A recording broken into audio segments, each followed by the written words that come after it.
Kia ora koutou. I'm Davey. I'm the Web and Publications Coordinator at Christchurch Art Gallery.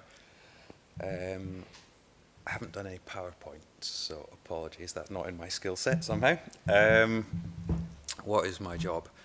I have Web and Publications in my job title, but it's definitely not an even split. It's probably more 70% Publications, 30% Web, something like that. I'm one of two publications coordinators at the gallery. We're slightly unusual in that we have two editors on staff, and we share quite a lot of the responsibilities around the building. And we have a pretty broad remit in what we actually look at in the building. We make between 2 and 5 books a year, depending on what's on with the exhibition programme, as well as 4 issues of Bulletin, which is our quarterly magazine. And we also have a hand in pretty much any piece of text or anything written that published that comes out of the gallery. So that's wall labels, media releases, newsletters, adverts. There's a huge amount of written and published text that any institution generates that kind of gets a lot less attention than the sort of high glamour book kind of side of things. I see my job, weirdly, knowing myself, as making sure that we don't say anything really stupid. So it's about trying to catch all of these mistakes and helping our curators and the rest of our staff to put our message out in a way that's coherent and sort of well focused and well thought out. It's as I say, it's a job that I do that I share with a colleague. She does a lot of the exhibition publications, and I look after probably a book or 2 a year, and I do our Bulletin magazine, which is quarterly. This is where we're at the moment, and it's been through a number of iterations over the time that I've been doing it. We get to have quite a lot of fun, just working out how you make a book sparkly and that kind of thing. It's we get quite a lot of license to play around, I guess. With my colleague Tim, who is the librarian at the gallery, the pair of us look after the gallery's website as well, which, as I was saying to Stephen earlier, is slightly odd because neither of us are digitally focused, web-based people at all, and I think maybe that's quite useful. It's kind of like a filter, we can pay contractors to do the actual building of the website. We can do these things, but if we can't understand how to use it, then it obviously doesn't work, and that's quite a useful kind of filter for what we do. So Tim and I, together, over the time we've been there, we've pretty much rebuilt the gallery's website from ground up so that we can focus on our collection and the writing and the research and the stories that the gallery tells, more so in some ways than the kind of physical exhibition side of things. So our website functions very much as an online magazine, I guess. How did I get my job? So I grew up pretty much in museums. My dad was a museum curator in Edinburgh, and I spent huge amounts of my childhood kind of hanging around under the tables while he worked and sort of fosking around in the storerooms at the back of the museum. And I was an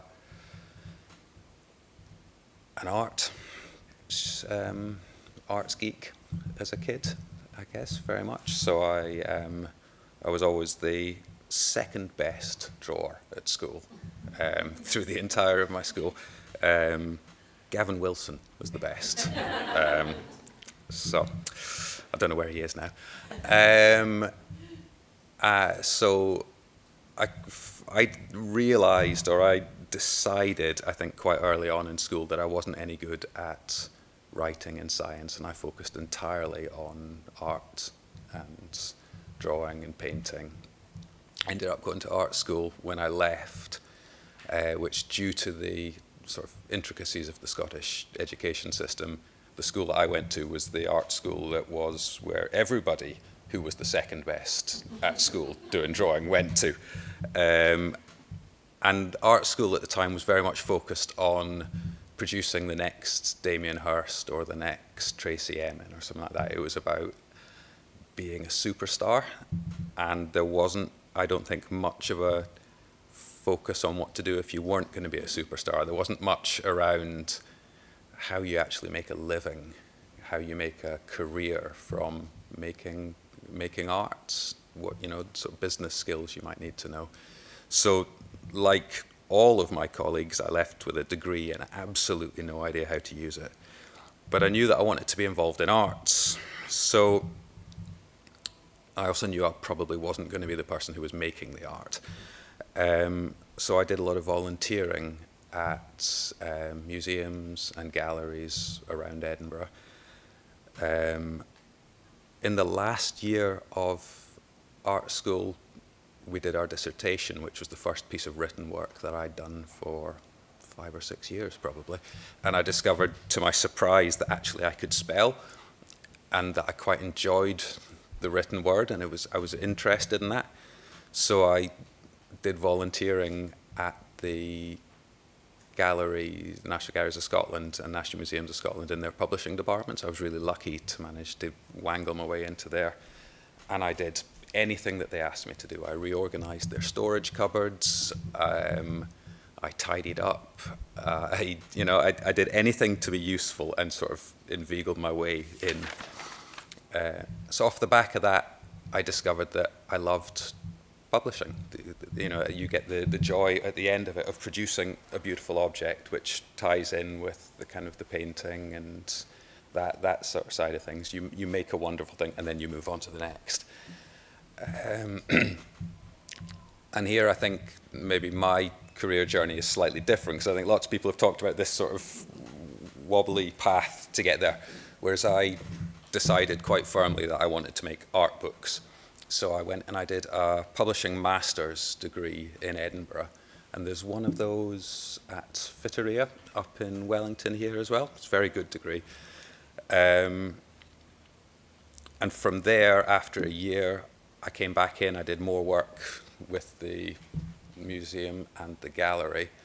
And when I left, I was lucky enough to score a job with the National Galleries of Scotland in their publishing department. And I spent the next 5 years, I think, working for them and feeling very lucky that I'd managed to sort of do exactly what I was aiming to do.